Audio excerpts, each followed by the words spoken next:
स्पर्धा विश्व ऑफिशियल या युट्यूब प्लॅटफॉर्मवर मी पल्लवी तुम्हा सर्वांचं अगदी मनपूर्वक स्वागत करते। आज आपण विज्ञानाचे प्रश्न बघणार आहोत। इथे प्रामुख्याने गट ब पूर्व परीक्षा 2025 ची झाली होती, त्यामध्ये जे विज्ञानाचे प्रश्न आले होते ते आपण इथे बघणार आहोत। याआधी आपण इतिहास, भूगोल, अर्थशास्त्र आहे, तसेच राज्यव्यवस्था आहे, त्यावर आधारित जे प्रश्न आहेत ते आपण घेतलेले आहेत आणि पूर्ण सिरीजच आहे। आणि अशाच पद्धतीने आपल्याला आता ग्रुप बी प्रिलिम्सचे सुरुवातीला ग्रुप बी प्रिलिम्सचे प्रश्न घेणार आहोत आपण 25चे, 24चे, 23चे। तसंच ग्रुप सी प्रिलिम्स आहे त्याचे सुद्धा आपण प्रश्न घेणार आहोत आणि जसं मला शक्य होईल तसं मी बाकीचे सुद्धा जे काही लेक्चर्स आहेत ते अपलोड करणार आहे। तुम्ही या चॅनलवर नवीन असाल तर चॅनलला नक्की सबस्क्राईब करा। सोबत आपलं टेलिग्राम सुद्धा आहे, तिथे तुम्हाला पीडीएफ, नोट्स वगैरे जाहिराती येतील, तशा नोटिफिकेशन मिळतील। बघितलं तर आपण आपल्या युट्यूब सेक्शन मध्ये कम्युनिटी सेक्शन असते, कम्युनिटी फीचर आहे, त्यामध्ये पोस्ट हे सेक्शन आहे। त्यामध्ये आपण काय करू शकतो, पोल स्वरूपात प्रश्न टाकू शकतो आणि तिथे तुम्ही प्रश्न सोडवू शकता। मी दररोज पोल स्वरूपात प्रश्न टाकत असते, तिथे सुद्धा तुमची काय होईल, रिव्हिजन होईल। अशाच प्रकारे साहित्य बीवर सुद्धा युट्यूब प्लॅटफॉर्मवर, तसेच आपल्या स्पर्धा विश्व ऑफिशियल दोन्ही युट्यूब प्लॅटफॉर्मवर मी पोस्ट सेक्शन मध्ये प्रश्न टाकत असते। प्रश्न सुद्धा तुम्ही सोडू शकता। नोटिफिकेशन साठी तुम्हाला सबस्क्राईब करावे लागेल, तेव्हाच त्याच्या नोटिफिकेशन तुम्हाला येत राहतील। ही झाली ऍडिशनल इन्फॉर्मेशन या चॅनल बद्दल। चला मग आता आपल्याला विज्ञानाच्या प्रश्नांना सुरुवात करायची आहे। यामध्ये आता पहिला जो प्रश्न आहे आपला, तो प्रश्न आहे 66व्या क्रमांकाचा प्रश्न आहे। याआधी आपण बाकीचे प्रश्न कव्हर केलेले आहेत। करंटचे प्रश्न आपले राहिले आहेत। जर तुम्हाला करंटचे प्रश्न पाहिजे असतील तर तुम्ही मला कमेंट बॉक्समध्ये सांगू शकता तसं। मग आता जास्तीचा वेळ न घेता सुरुवात करूया। आता यामध्ये पहिला प्रश्न आहे आपला विज्ञानाचा, खालील विधाने बरोबर की चूक ते सांगा। आता ABCD असे स्टेटमेंट दिलेले आहेत आणि त्याच्यानंतर पर्यायी उत्तर दिलेले आहेत। आणि आता आपण सुरुवातीला स्टेटमेंट पाहू। स्टेटमेंट मध्ये सांगितलंय श किरण, पहिलं स्टेटमेंट श किरण या विद्युत चुंबकीय लहरी आहेत। दुसरं सांगते श किरणांची तरंगलांबी खूप कमी असते। तिसरं आहे श किरणांच्या वर ऋणभार असतो। डी आहे श किरण विद्युत आणि चुंबकीय क्षेत्रामुळे विचलित होतात। अशा पद्धतीने स्टेटमेंट दिलेले आहेत। यामधलं पहिलं स्टेटमेंट आहे श किरण या विद्युत चुंबकीय लहरी आहेत, बरोबर आहेत। आणि प्रकाशाप्रमाणेच विद्युत चुंबकीय वर्णपटलाचा म्हणजे इलेक्ट्रोमॅग्नेटिक ज्या काही स्पेक्ट्रम आहे त्याचा तो भाग आहे, हे सुद्धा बरोबर आहे, लक्षात ठेवा। श किरणांची तरंगलांबी खूप कमी असते, हे सुद्धा बरोबर आहे। त्यांची तरंगलांबी खूप कमी म्हणजे साधारण 0.01 ते 10 नॅनोमीटर इतकी असते। तरंगलांबी कमी असल्यामुळेच त्यांची ऊर्जा आणि भेदन शक्ती आहे, पेनेट्रेटिंग पॉवर काय आहे ती जास्त असते। दोन्ही स्टेटमेंट मी तुम्हाला समजून सांगितले, पहिलं आणि दुसरं बरोबर आहे। तिसरं आहे श किरणांच्या वर ऋणभार असतो, हे मात्र चुकीचं आहे। श किरणांवर कोणताच विद्युत भार नसतो, ना धन ना ऋण। ते विद्युत दृष्ट्या कसे असतात, तटस्थ असतात, न्यूट्रल असतात। ऋणभार हा इलेक्ट्रॉन किंवा बीटा किरणांवर असतो, लक्षात ठेवा। म्हणून सी स्टेटमेंट कसं आहे, चूक आहे।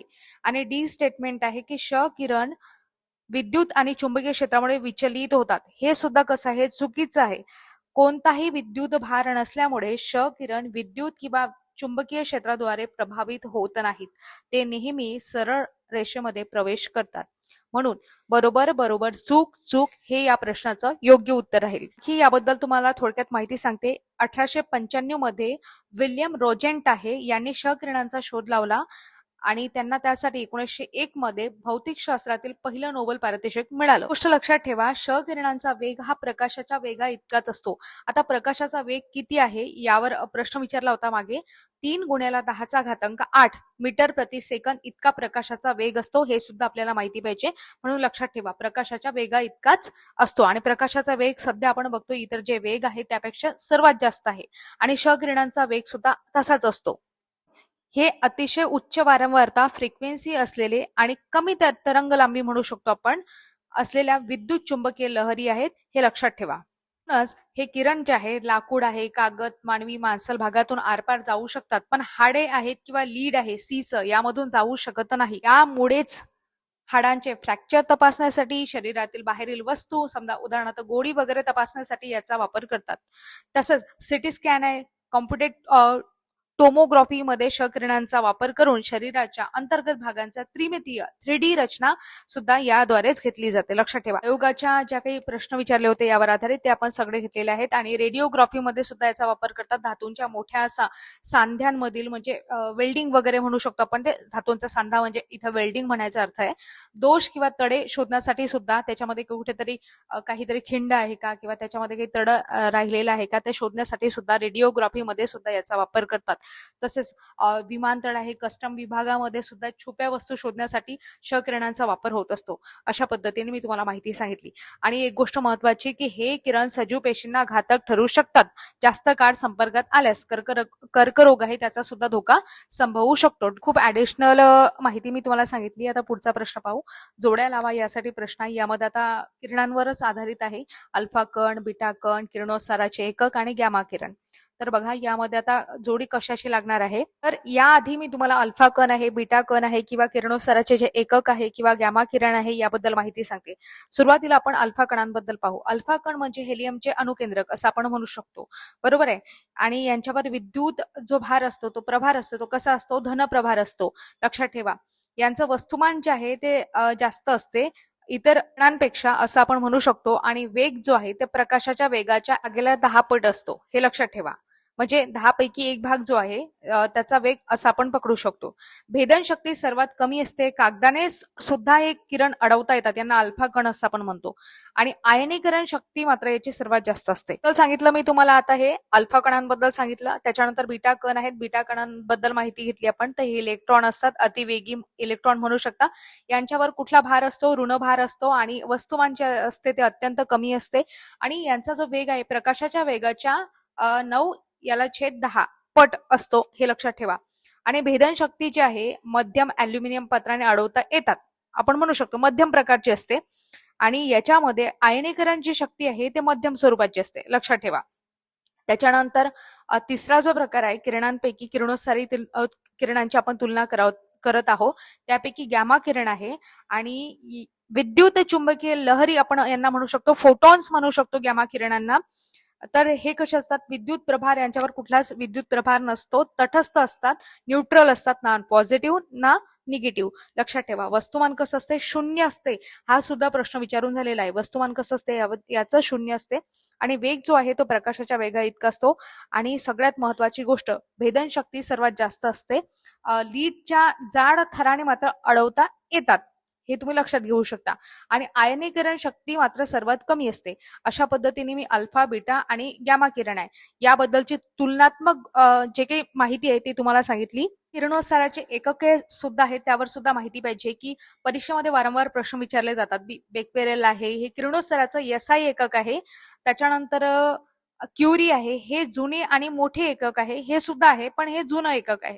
रुदरफोर्ड यांनी हे सुद्धा एक एकक आहे. आता तुम्हाला जेवढी इन्फॉर्मेशन सांगितली या इन्फॉर्मेशनच्या बेसवर आपल्याला या जोड्या जोडवायच्या आहेत. अल्फा कण, बीटा कण, किरणोत्साराचे एकक आणि गॅमा किरण. आता अल्फा कण मी तुम्हाला काय सांगितलं? हेलियमचे अणू म्हणू शकतो आपण. म्हणजे 300 जोडी लागणार. बीटा कण म्हटलं मी तुम्हाला काय सांगितलं? इलेक्ट्रॉन आहे, त्यांच्यावर ऋण भार आहे. किरणोत्साराचे एकक तुम्हाला सांगितलं बेक्वेरेल सुद्धा आहे आणि क्युरी सुद्धा आहे.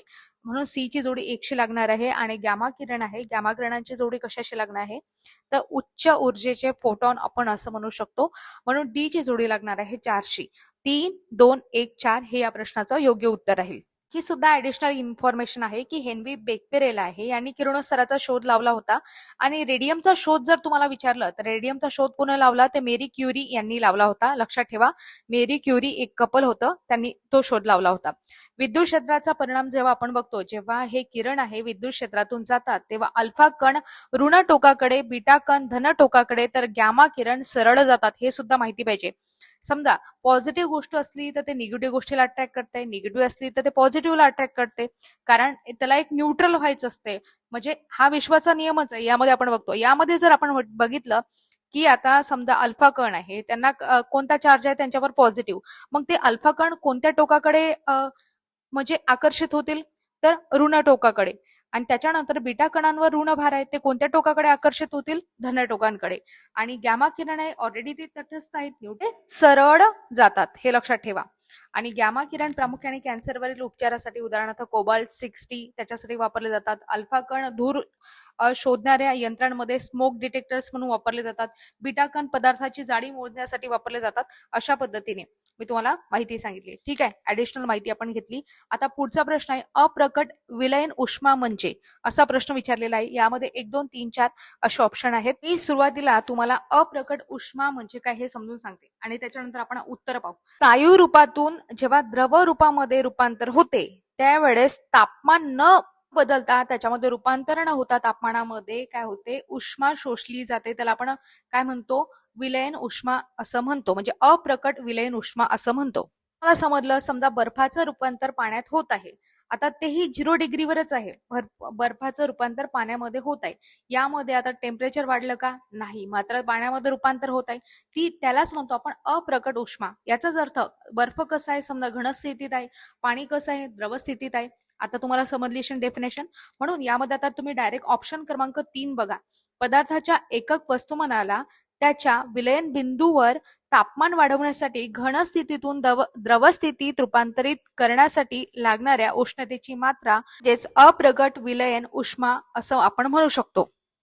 जसं मी तुम्हाला बर्फाचं उदाहरण दिलं. आता बर्फ वितळताना जेव्हा जोपर्यंत पूर्ण बर्फाचं पाणी होत नाही तोपर्यंत त्याचे तापमान 0 डिग्रीवरच स्थिर राहते. आपण बाहेरून उष्णता देत असूनही तापमान वाढत नाही. म्हणजे उष्णतेचा वापर जो कसा झाला, शोषलेली उष्णता तापमान वाढवण्यासाठी न वापरता स्थायू पदार्थातील जे काही रेणूंमधील आकर्षण असते, जे काही बॉन्ड आहेत ते तोडण्यासाठी वापरली गेली. म्हणूनच विशिष्ट अप्रकट उष्मा असं आपण याला म्हणत असतो. समजलं. आता पुढचा प्रश्न पाहू. प्रश्न आहे 69वा. पृथ्वीच्या वातावरणाचे थर जे जमिनीपासून वरच्या दिशेने क्रमाने आहेत त्यांचा खालीलपैकी कोणता क्रम बरोबर आहे, असा प्रश्न विचारला आहे. आता 1 2 3 4 हे स्टेटमेंट यामध्ये दिलेले आहेत. पहिलं सांगितलेलं आहे स्थितांबर, मध्यांबर, उष्णांबर, तपांबर. दुसरं मध्यांबर, उष्णांबर, तपांबर, स्थितांबर. तिसरं उष्णांबर, तपांबर, स्थितांबर, मध्यांबर. चौथं तपांबर, स्थितांबर, मध्यांबर आणि उष्णांबर. ऑप्शन क्रमांक 4 याचं योग्य उत्तर आहे. व्हिडिओच्या माध्यमातून सुद्धा आपण हे प्रश्न घेतलेले आहेत, हे आपल्याला माहिती आहे. याआधी मी तुम्हाला सांगितलेलंच आहे, तरी सुद्धा आता एकदा परत रिव्हिजन करते. बरं, त्याला आपण ट्रोपोस्फिअर असं म्हणतो. हा वातावरणाचा सर्वात खालचा आणि महत्वाचा थर आहे. याची उंची जी असते विषुववृत्तापासून, विषुववृत्त सगळ्यांना माहिती असेल, वृत्त म्हणजेच काल्पनिक रेषा आपण असं म्हणू शकतो, ज्याला आपण 0 डिग्रीचा अक्षवृत्त असं म्हणतो. आपल्या शॉर्ट व्हिडिओमध्ये मी तुम्हाला समजून सांगितलेलंच आहे व्यवस्थित. समजा ही पृथ्वी आहे, यामध्ये हे 0 डिग्रीचा अक्षवृत्त आहे. ही आडवी रेष काढली ना, हेच आपण 0 डिग्रीचा अक्षवृत्त आहे. यापासून उंची जर आपण बघितली म्हणजे हे पृथ्वीच्या मध्यात आहे. आणि ध्रुव तुम्हाला माहिती असेल पृथ्वीच्या टोकाला असतात, दोन्हीकडे, उत्तर दिशेला उत्तर ध्रुव आणि दक्षिण दिशेला दक्षिण ध्रुव. तर जर आपण बघितलं पृथ्वीच्या मध्यापासून म्हणजे विषुववृत्तापासून सुमारे 18 किलोमीटर उंच, तेच आपण ध्रुवावर जर बघितलं तर 8 किलोमीटर उंच, आणि सरासरी जर उंची बघितली तर 13 किलोमीटर असते तपांबराची. वातावरणाचे थर आपण बघत आहे. वातावरणाच्या थरापैकी पहिला थर आपण तपांबर बघितला, जो अगदी पृथ्वीच्या लागून असतो. आता यामध्ये वैशिष्ट्य असं आहे की उंचीनुसार तापमान यामध्ये कमी कमी होत जाते. दर 1 किलोमीटरला सुमारे 6.5 डिग्री सेल्सिअस या दराने. हा प्रश्न विचारलेला आहे आणि यावर आधारित गणित सुद्धा विचारलेला आहे, म्हणून लक्षात ठेवा. म्हणून काय म्हटलं मी, दर 1 किलोमीटरला सुमारे 6.5 डिग्री सेल्सिअस या दराने तापमान पृथ्वीपासून जसं वरवर जाऊ तसं जसं काय होते, कमी होत जाते. तुम्हाला जी माहिती सांगत आहे ते तुम्ही व्यवस्थित ऐका आणि यावर आधारित मी तुम्हाला आता प्रश्न सुद्धा विचारणार आहे. तर वातावरणातील एकूण हवेच्या वस्तुमानापैकी 80% जी हवा आहे ते याच थरामध्ये असते. म्हणून याच थरामध्ये आपल्याला ढग, पाऊस, वादळे, विजा, गडगडणी यासारख्या हवामानाशी संबंधित सर्व घटना याच थरामध्ये पाहायला मिळतात. कोणता थर? तपांबर. याच्यामध्ये ट्रोपोपॉज म्हणजे स्तब्धी असं आपण म्हणू शकतो. तपांबर आणि स्थितांबर यांना वेगळा करणारा एक मर्यादित थर असतो, त्याला तपस्तब्धी असं म्हणतात, ट्रोपोपॉज असं म्हणतात. त्याच्यानंतर स्थितांबराचा थर सुरू होतो. स्थितांबर आहे हा वातावरणातील पृथ्वीपासून तपांबर झाल्यानंतरचा दुसरा स्तर आहे, त्याला आपण स्ट्रॅटोस्फिअर असं म्हणतो, स्थितांबर असं म्हणतो. तपांबराच्या वर 50 किलोमीटर उंचीपर्यंत असते. सुरुवातीला स्थिर आणि नंतर उंचीनुसार तापमान वाढत जाते. सुरुवातीला तो स्थिर असते, त्याच्यानंतर जशी जशी उंची वाढेल तसं जसं मात्र इथे तापमान काय होते, वाढत जाते. हे सगळ्यात महत्वाची गोष्ट आहे, लक्षात ठेवा. त्यामध्ये सगळ्यात महत्वाची गोष्ट की ओझोन थर असतो. या थराच्या खालच्या भागात म्हणजे थराच्या खालच्या भागात 15 ते 35 किलोमीटर किलोमीटर दरम्यान ओझोन वायूचा थर असतो जो सूर्याची हानिकारक अतिनील किरण आहेत त्याला युव्ही रेज आपण असं म्हणतो, अल्ट्राव्हायलेट रेज आहे ते शोषून घेतो. हे सगळ्यात महत्वाचं आहे जे परीक्षेमध्ये प्रश्न विचारले जातात.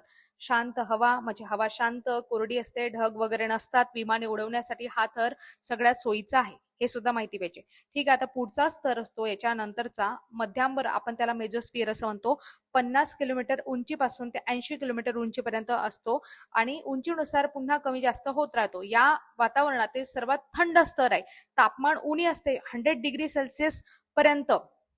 जे इथे तापमान कसं असते सर्वात कमी आणि थंड म्हणू शकता. उणे म्हणजे -100 डिग्री सेल्सिअस पर्यंत म्हणताय मी.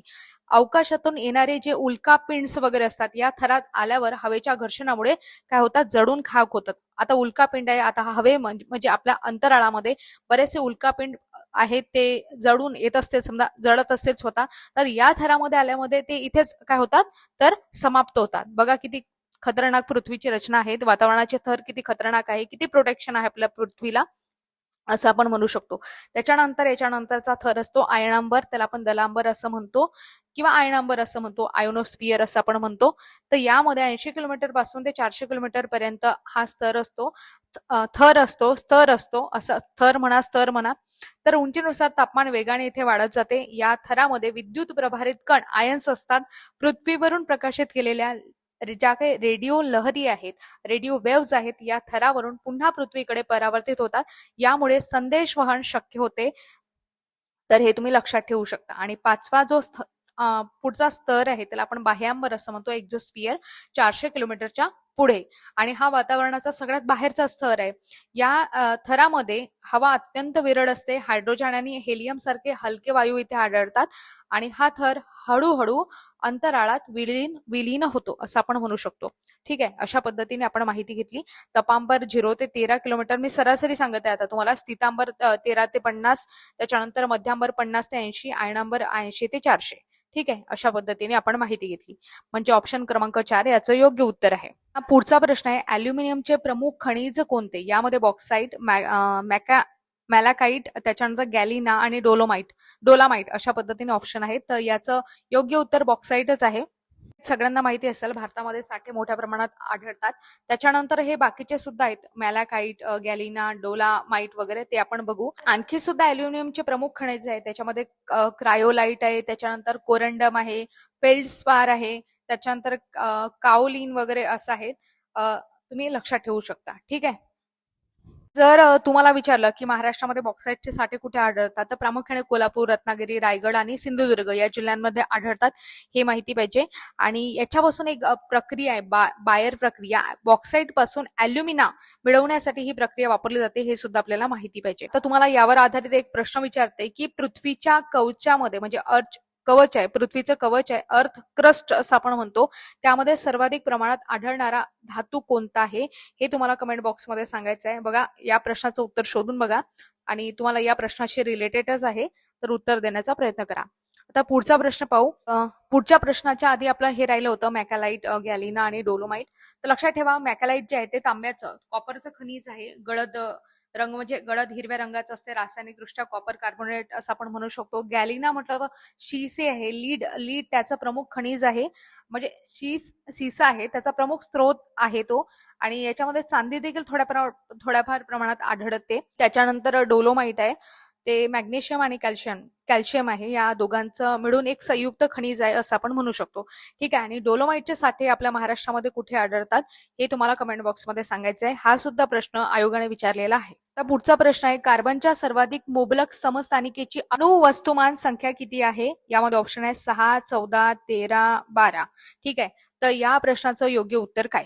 प्रश्नाचं योग्य उत्तर आहे कार्बन 12, कारण हा सर्वात मुबलक प्रमाणात 98.9% इतक्या प्रमाणात असतो, म्हणून कार्बन 12 असं आपण म्हणू शकतो, जास्त प्रमाणात मुबलक आहे.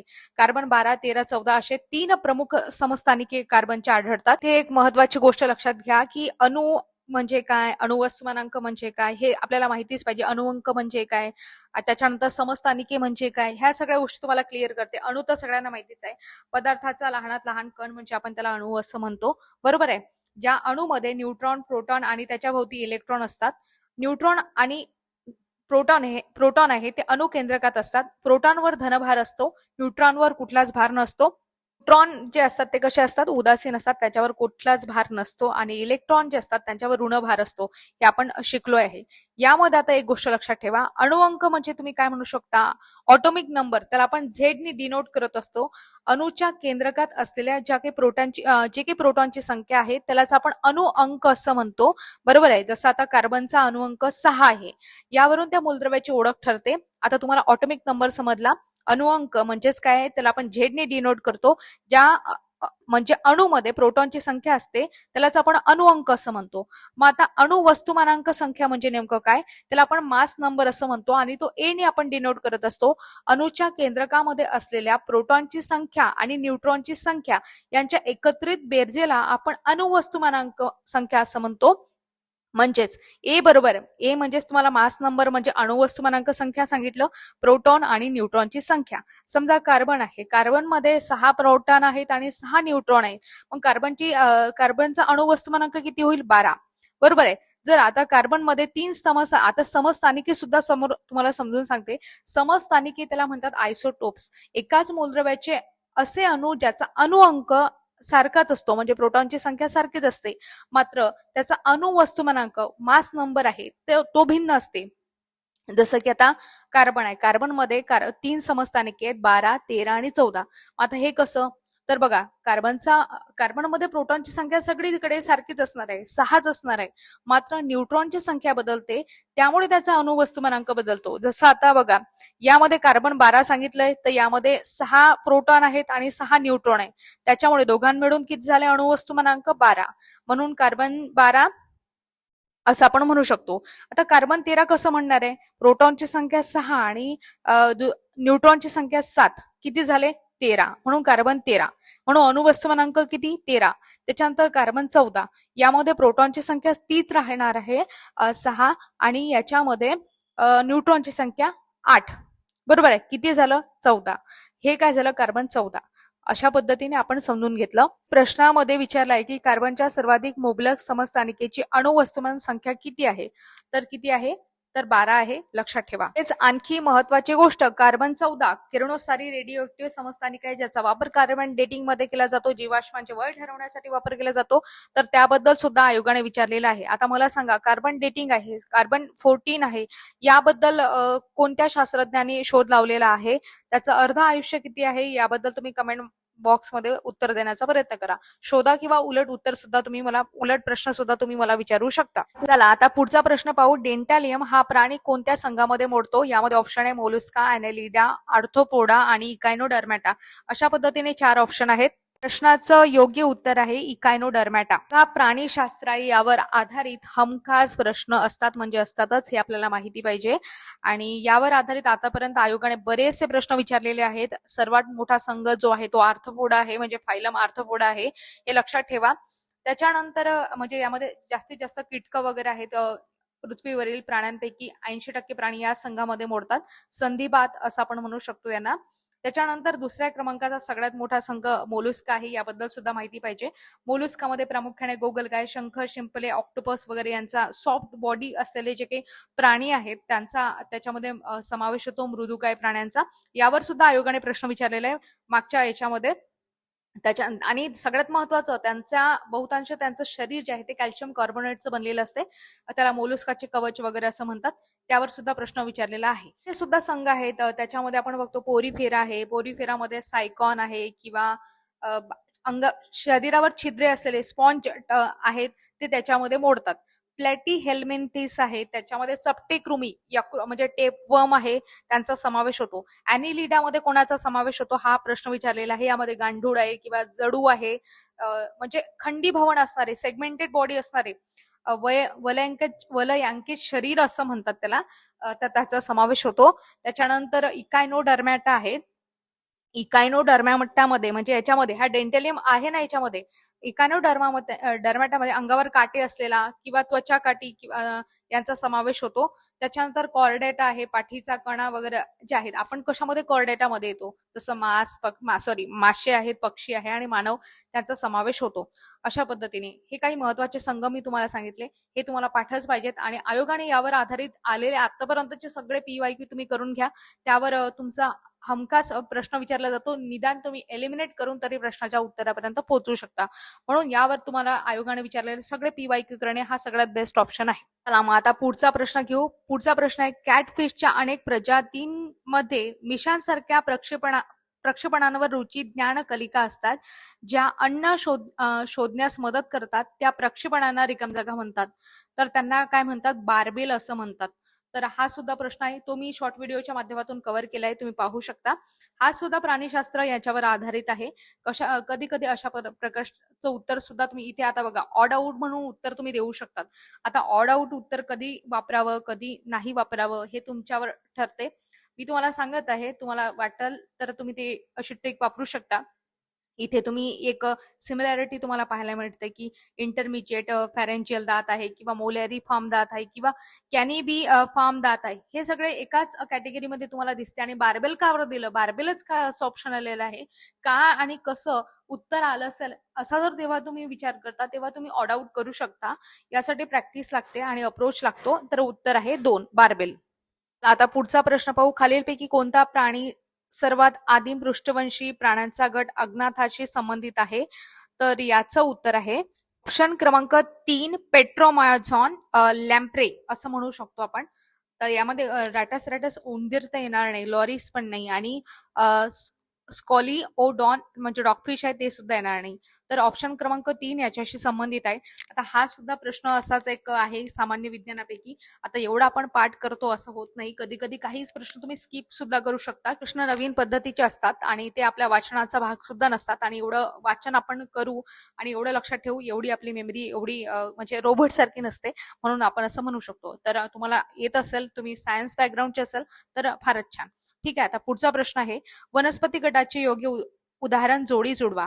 यामध्ये शैवाल, ब्रायोफायटा, टेरिडोफायटा आणि जिम्नोस्पर्म आहे. हे सुद्धा मी तुम्हाला शॉर्ट व्हिडिओच्या माध्यमातून सांगितलं होतं, डिटेल पद्धतीने सांगितलं होतं की वनस्पती वर्गीकरण कशा पद्धतीचं आहे, आणि खूप छान पद्धतीने आपण समजून घेतलं आहे. यामध्ये आता मी तुम्हाला डायरेक्ट उत्तर सांगणार आहे. शैवाळ, ब्रायोफायटा, टेरिडोफायटा, जिम्नोस्पर्म. दुसरीकडे उदाहरण आहे सायकस, लायकोपोडियम, फ्युनारिया आणि क्लायडोमोनास. हा मी तुम्हाला काय सांगितलं होतं की वनस्पती सृष्टी आहे, किंगडम प्लांटी आहे, यामध्ये प्रामुख्याने अबीजपत्री म्हणजे क्रिप्टोग्रॅम्स आहेत आणि फॅनोरोग्रॅम्स आहे. बीजपत्री असे 2 प्रकार पडतात. ज्यांना फुले, फळे आणि बी येत नाहीत त्यांना अबीजपत्री म्हणजे क्रिप्टोग्रॅम्स असं म्हणतात, आणि बीजपत्री म्हणजे फॅनोरोग्राम्स ज्यांना फुले, फळे, बी येतात. तर अबीजपत्री आहे. अबीजपत्री पहिला प्रकार आहे समजा. त्याच्यामध्ये प्रामुख्याने 3 विभाग पडतात. त्यामध्ये प्रामुख्याने शैवालांचा गट आहे, त्याच्यानंतर ब्रायोफायटा आहे आणि टेरिडोफायटा आहे. म्हणजे थॅलोफायटा, ब्रायोफायटा आणि टेरिडोफायटा असं तुम्ही म्हणू शकता. यामध्ये थॅलोफायटा आहे, यामध्ये तुम्ही प्रामुख्याने शैवाल जे आहे, स्पायरोगायरा वगैरे आहे ते त्याच्यामध्ये मोडतात. ब्रायोफायटा म्हणजे वनस्पती सृष्टीचे उभयचर असं म्हणतात. यावर वारंवार प्रश्न विचारलेला आहे, कारण ते जमिनीवर राहतात पण प्रजननासाठी त्यांना पाण्याची गरज असते, जसं मॉस आहे, त्याच्यानंतर टी आहे असं तुम्ही म्हणू शकता. त्याच्यानंतर टेरिडोफायटा असतात, यांच्यात पाणी आणि अन्नाच्या वहनासाठी संवहनी संस्था असतात, जसं नेचे, लायकोपोडियम तुम्ही याचं उदाहरण देऊ शकता. हे सर्व झाले अबीजपत्रीचे उदाहरण. त्याच्यानंतर बीजपत्री जर आपण बघितलं त्याला आपण फॅनोरोग्राम्स असं म्हणतो. याचे बी कोठे असते यावरून 2 विभाग पडतात, अनावृत्ती बीजी आणि आवृत्ती बीजी. जिम्नोस्पर्म मध्ये ज्यांचं बी फळाच्या आत नसते म्हणजे उघडं असते, ते फळाच्या आतमध्ये नसते, त्यांना फुले येत नाहीत, तर शंकू असे कॉन्स वगैरे येतात, त्यांना आपण म्हणतो की ते काय आहेत, अनावृत्ती बीजी आहेत. जिम्नोस्पर्म आहे जसं सायकस आणि पाईन आहे. पाईन म्हणजे देवदार वृक्ष म्हणू शकता. आणि आवृत्ती बीजी म्हणजे अँजिओस्पर्म असं म्हणू शकतो, यांचे बीज आहे ते फळांच्या आतमध्ये असते आणि त्यांना फुले येतात. बरोबर आहे.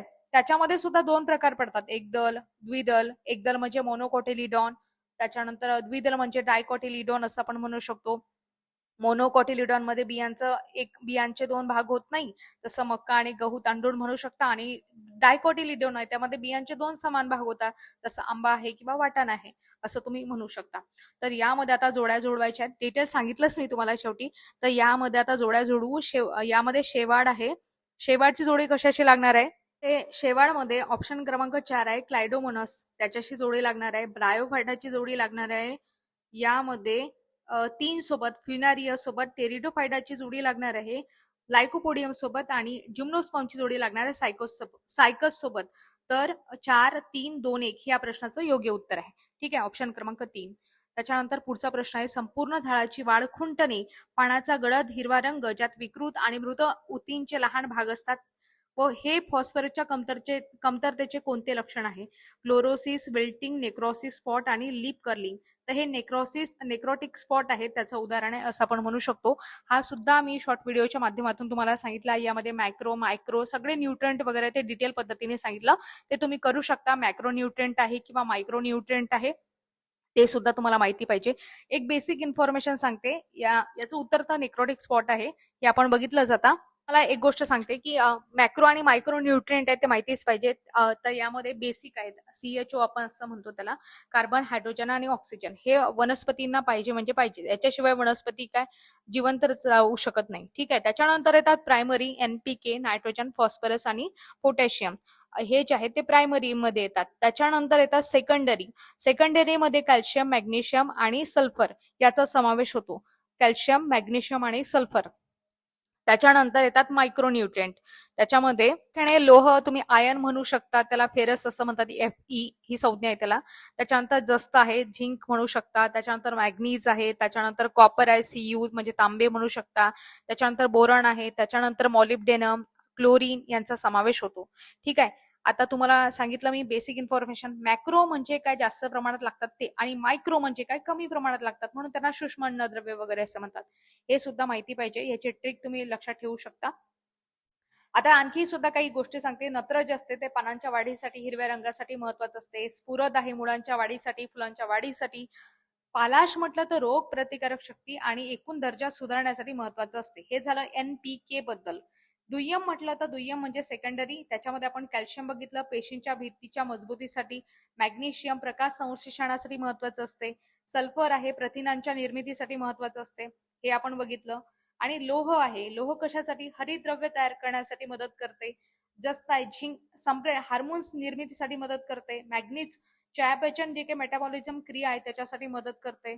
तांबे जे आहे ते विकरांच्या कार्यासाठी मदत करते. बोरॉन जे आहे ते फळधारणा आणि साखर वगैरे वहनासाठी मदत करते. मॉलिब्डेनम आहे ते नत्र स्थिरीकरणासाठी मदत करते. अशा पद्धतीने मॉलिब्डेनम वर सुद्धा प्रश्न विचारलेला आहे. मी तुम्हाला सगळे ऑब्जेक्टिव्ह सांगितले जे आतापर्यंत आलेले आहेत. ठीक आहे. तर अशा पद्धतीने आपण माहिती घेतली. तर एक गोष्ट महत्वाची की जर कोवळी पाने पिवळी पडत असते तर लक्षात ठेवा आयर्न आहे, लोह आहे, त्याच्या कमतरतेमुळे ते पडतात. आणि हे सुद्धा आपल्याला माहिती पाहिजे. ओके, अशा पद्धतीने पूर्ण डिटेल माहिती घेतली. आता पुढचा प्रश्न आहे की वनस्पतींना कॅल्शियम चयापचनासाठी कोणत्या खनिजाची आवश्यकता असते? लक्षात ठेवा, याचं उत्तर आहे बोरॉन. मी तुम्हाला आताच सांगितलं. याचं आपण वैज्ञानिक कारण सुद्धा पाहू. कॅल्शियमची हालचाल जी आहे, कॅल्शियम हा वनस्पतीमध्ये अचल असते, इमोबाईल असते. बरोबर आहे, हे माहिती आहे का तुम्हाला? नसेल माहिती तर लक्षात ठेवा. कॅल्शियम जे आहे ते वनस्पतीमध्ये इमोबाईल असते, ते या इकडून तिकडून ट्रान्सफर होऊ शकत नाही. मग बोरॉन कॅल्शियम विद्राव्य स्वरूपात ठेवण्यास मदत करते, ज्यामुळे मुळांकडून तो शोषला गेलेला कॅल्शियम वनस्पतीच्या शेंड्यापर्यंत आणि नवीन पानांपर्यंत पोहोचू शकेल, यासाठी बोरॉन मदत करते. म्हणून कॅल्शियम आणि बोरॉन हे दोन्ही मिळून पेक्टिन नावाचा घटक तयार करतात, जो वनस्पतीच्या पेशीभित्तिकेला सेल वॉलला मजबूती देतो. बोरॉन शिवाय पेशीच्या विभाजनाची प्रक्रिया नीट होत नाही, हे लक्षात ठेवा. जर बोरॉनची कमतरता असेल तर वनस्पती कॅल्शियम उपलब्ध असून सुद्धा त्याचा वापर करू शकत नाही. याच्यामुळेच काय होते, झाडांचे शेंडे मरतात. बऱ्याच वेळा फ्रूट क्रॅकिंग तुम्ही बघितले असेल. फळं जे आहेत ते काय होतं, बोर तडकते आपण असं म्हणतो, लिंबू तडकते. मग हे तडकते कशामुळे? तर बोरॉनची जी कमतरता आहे त्याच्यामुळेच. कॅल्शियमची कमतरता आहे, आणि ते बोरॉन आणि कॅल्शियम या दोघांची कमतरता असल्यामुळे तशा पद्धतीचे सिम्पटम्स आपल्याला पाहायला मिळतात. ठीक आहे, समजलं तुम्हाला? आता पुढचा प्रश्न पाहू. रिकाम जागा या जीवनसत्वामुळे रक्त साकळण्यास किंवा गोठण्यास मदत होते. यामध्ये KE, D आणि C अशा पद्धतीने ऑप्शन दिलेले आहेत. या प्रश्नाचं उत्तर आहे ऑप्शन क्रमांक 1, के. कारण रक्त गोठण्यास, ब्लड क्लॉटिंग करण्यास मदत करतात. जखम झाल्यावर रक्त न थांबणे याच्या अभावामुळेच होते. जर अभाव असेल, तर रक्त थांबत नसेल जखम झाल्यावर सुद्धा, तर त्याला आपण म्हणतो व्हिटॅमिन के ची कमतरता आहे. आणि गोबी आहे, पालक आहे, किंवा कोबी आहे, पालक आहे, हिरव्या पालेभाज्या याचा सोर्स आहे. तर बाकीचे सुद्धा इन्फॉर्मेशन आहे. जसं आता जीवनसत्व के ला काय म्हणतात ते सुद्धा माहिती पाहिजे. फायक्लोकिनॉन असं म्हणतात, क्विनान असं म्हणतात. या व्यतिरिक्त आता इथे काय काय ऑप्शन दिले आहेत तेवढे सांगते की जीवनसत्व ई आहे, त्याला टोकोफेरॉल असं म्हणतात. प्रजनन कार्य सुरळीत ठेवणे, त्वचा टवटवीत ठेवणे, अँटीऑक्सिडंट वाली असं आपण म्हणू शकतो, ते करण्याचं काम टोकोफेरॉलचं असते. वांझपणा आहे आणि याच्या अभावामुळे वांझपणा आहे किंवा स्नायूंची कमजोरी दिसून येते. त्याच्यानंतर जीवनसत्व डी आहे, त्याला आपण कॅल्सीफेरॉल असं म्हणतो. कॅल्शियमचे शोषण, हाडांची मजबूती करण्यासाठी तसेच महत्वाची गोष्ट की हाडांची मजबूती आहे, मुडदूस वगैरे समजा याचा जर अभाव असला तर मुलांमध्ये मुडदूस, रिकेट्स पाहायला मिळतात किंवा अस्थिमृदुता प्रौढांमध्ये पाहायला मिळतात. त्याला ऑस्टिओमायलेसिया असं म्हणतात. छोट्या मुलांमध्ये, लहान मुलांमध्ये मुडदूस, त्याला रिकेट्स म्हणतात जर व्हिटॅमिन डी ची कमतरता असेल तर. आणि जे काही मोठे प्रौढ व्यक्ती असतील त्यांच्यामध्ये अस्थिमृदुता म्हणतो आपण, ऑस्टिओमायलेसिया असं म्हणतो, ते पाहायला मिळते. त्याच्यानंतर व्हिटॅमिन ए तर सगळ्यांना माहितीच आहे, रेटिनॉल त्याला म्हणतात. डोळे आणि त्वचे आरोग्य त्याच्याशी संबंधित आहे. अभाव जर असला तर रातांधळेपणा होतो. व्हिटॅमिन म्हणजे म्हणून व्हिटॅमिन ए चे जे काही सोर्स आहेत, गाजर, पपई, पालेभाज्या आणि यकृत जे आहेत याचा बेस्ट सोर्स आहे. यकृत म्हणजे यकृतामध्ये ते साठवलं जाते म्हणून. आधी मी तुम्हाला एक गोष्ट सांगितली होती, फॅट सोल्युबल विटॅमिन्स कोणते आहेत आणि फॅट इनसोल्युबल म्हणजे फॅटमध्ये कोणकोणते विटॅमिन्स आहेत ते विरघळतात आणि फॅटमध्ये विरघळत नाही. यानुसार मी वर्गीकरण तुम्हाला सांगितलेलं आहे, ते मला कमेंट बॉक्समध्ये सांगायचं आहे. काय विचारला ते प्रश्न नीट लक्षात घ्या की फॅट सोल्युबल आणि फॅट इनसोल्युबल म्हणजे फॅटमध्ये विरघळणारे आणि फॅटमध्ये न विरघळणारे जे काही विटॅमिन्स आहे ते शोधा, सर्च करा आणि कमेंट बॉक्समध्ये सांगण्याचा प्रयत्न करा. ठीक आहे, आता पुढचा प्रश्न आहे, एबीओ रक्तगटाचा शोध रिकमदागा यांनी लावला. तर हे सगळ्यांना माहिती असेल. आर लँडस्टेनर आहे, यांनी एबीओ रक्तगटाचा शोध लावला. विल्यम हार्वे यांनी रक्ताभिसरणाचा शोध लावला. हे सुद्धा तुम्हाला सांगितलं होतं. ठीक आहे, ऑप्शन क्रमांक 4 याचं योग्य उत्तर आहे. एबीओ रक्तगट वगैरे शॉर्ट व्हिडिओ मी टाकलेला आहे, डिटेल माहिती सुद्धा ते तुम्ही पाहू शकता. पुढचा प्रश्न आहे, जागतिक मधुमेह दिन रिकाम जागा या दिवशी साजरा केला जातो. याचं उत्तर मात्र तुम्हाला स्वतः कमेंट बॉक्समध्ये द्यायचं आहे. तसेच बाकीचे सुद्धा इथे महत्वाचे दिवस आहेत, ते सुद्धा त्याचे सुद्धा उत्तर द्यायचं आहे की 14 जूनला काय असते, 29 सप्टेंबरला कोणता दिवस असतो, 7 एप्रिलला कोणता दिवस असतो आणि 14 नोव्हेंबरला कोणता दिवस असतो. याबद्दलची माहिती तुम्हाला कमेंट बॉक्समध्ये सांगायची आहे. या प्रश्नाचं उत्तर तुम्हाला स्वतःच द्यायचं आहे आणि सोपा कॅटेगरीचा प्रश्न आहे. याच्यानंतर गणिताचे प्रश्न सुरू होतात. अशा पद्धतीने आपण सामान्य विज्ञानाचे जे प्रश्न आहेत, कंबाईन ग्रुप बी प्रिलिम्सचे ते सगळे प्रश्न समजून घेतले, डिटेल पद्धतीने समजून घेतले. अधिक माहितीसाठी तुम्ही आपल्या चॅनलला सबस्क्राईब करू शकता. शिवाय आपलं टेलिग्राम सुद्धा आहे, स्पर्धा विश्व ऑफिशियल, ते जॉईन करू शकता. आणि महत्वाची गोष्ट, शॉर्ट व्हिडिओ आपण टाकत असतो दररोज संध्याकाळी 7 वाजता आपला PYQ अपलोड होत असतो. तर अधिक माहितीसाठी आपल्या चॅनलला सुद्धा सबस्क्राईब करू शकता. भेटूया पुढील भागात. तुमचे काही प्रश्न वगैरे असतील तर कमेंट बॉक्समध्ये सांगा. डाऊट्स वगैरे असतील तर ते सांगा. विचारलेल्या प्रश्नांची उत्तरं द्या. तोपर्यंत भेटूया पुढील भागात. तोपर्यंत तुम्हा सर्वांचे आभार. धन्यवाद.